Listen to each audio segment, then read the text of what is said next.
In 2010, the American stock market lost nearly $1 trillion in under 6 minutes. Regulators spent years investigating. They interviewed hundreds of traders. They combed through billions of lines of data from every major exchange.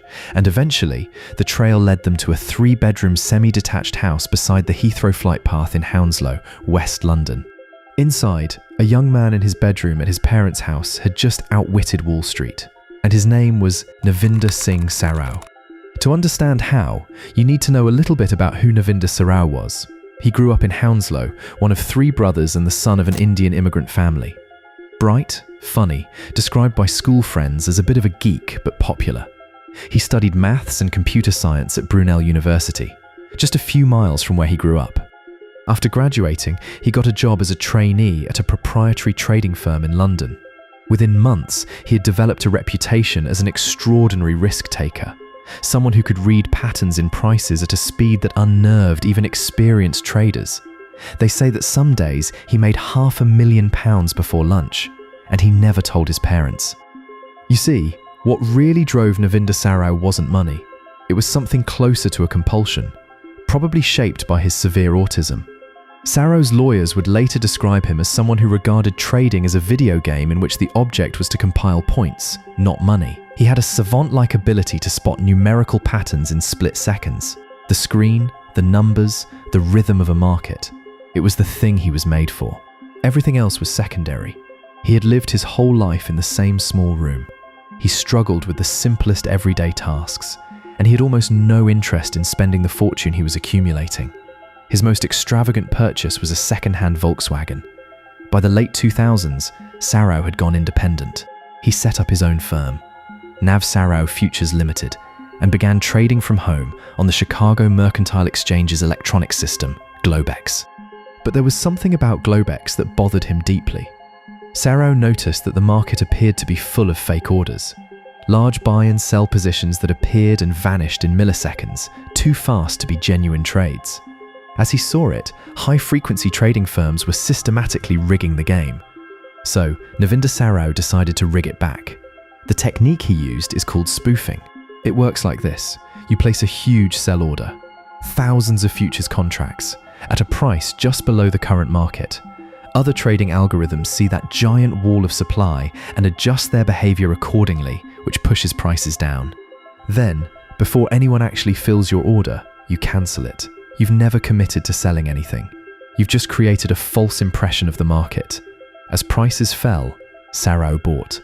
Then, when he cancelled his fake orders and the market bounced back, he sold. He would repeat this hundreds of times a day. It was, in its way, elegant. And entirely illegal.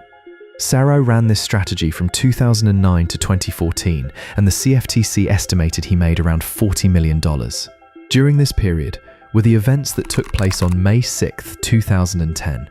At that time, markets were already nervous. The Eurozone crisis was deepening and volatility was high. Sarao's algorithm was running its usual strategy, but then something unexpected happened, at the same time as one of Sarao's fake orders. A large mutual fund in Kansas City decided to sell a massive 75,000 futures contracts. This sudden burst of activity, completely out of the blue, caught the attention of the high-frequency trading firms, and they did what they were built to do. They started selling too, which triggered more automated selling, which triggered more and more. Prices dropped. And as they dropped, more algorithms fired, each one reacting to what the others were doing in a loop that no single person had designed and no single person could stop. In under 6 minutes, the Dow Jones fell nearly 1,000 points, the largest intraday drop in its history. Procter & Gamble, one of the most stable companies on earth, briefly lost 1/3 of its value. Some stocks traded at a penny, others at $20,000. The numbers on the screens made no sense at all, and no one knew why it was happening. Meanwhile, back in his bedroom in Hounslow, Navinder Sarao made $879,000 in just a few minutes. Then, at 2:45 p.m., the Chicago Exchange paused trading. The automatic feedback loop broke and buyers stepped back in. Within minutes, markets recovered most of the loss, and it was as if the whole thing had been a glitch, a fever, a bad dream.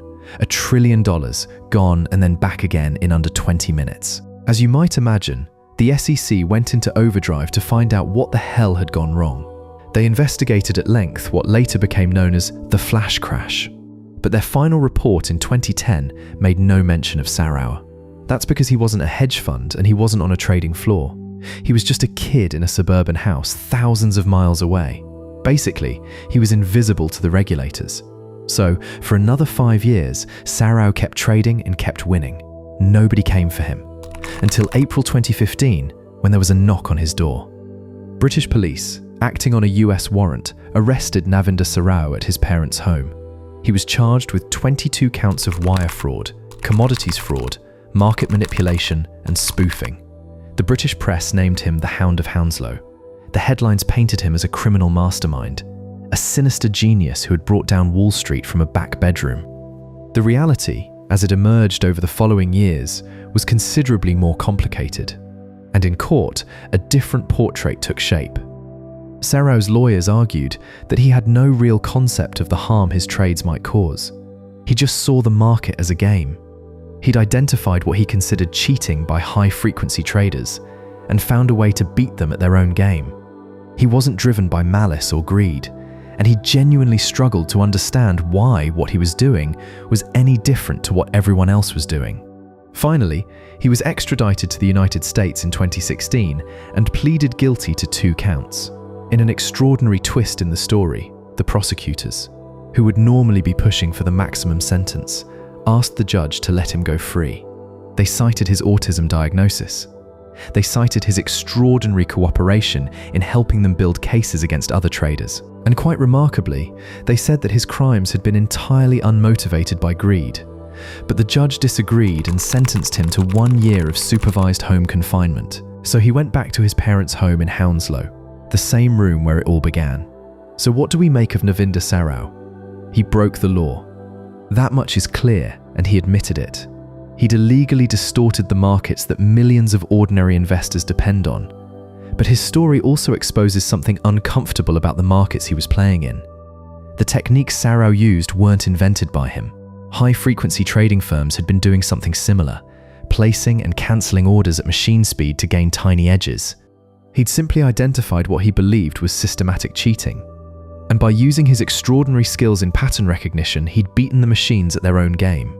Navinder Sarao's story reveals a market so complex, so fast, so reliant on algorithms talking to algorithms, that a single person in a bedroom in West London could play it like a video game for 5 years before anyone noticed. So the question that lingers isn't really about him, it's about the system itself.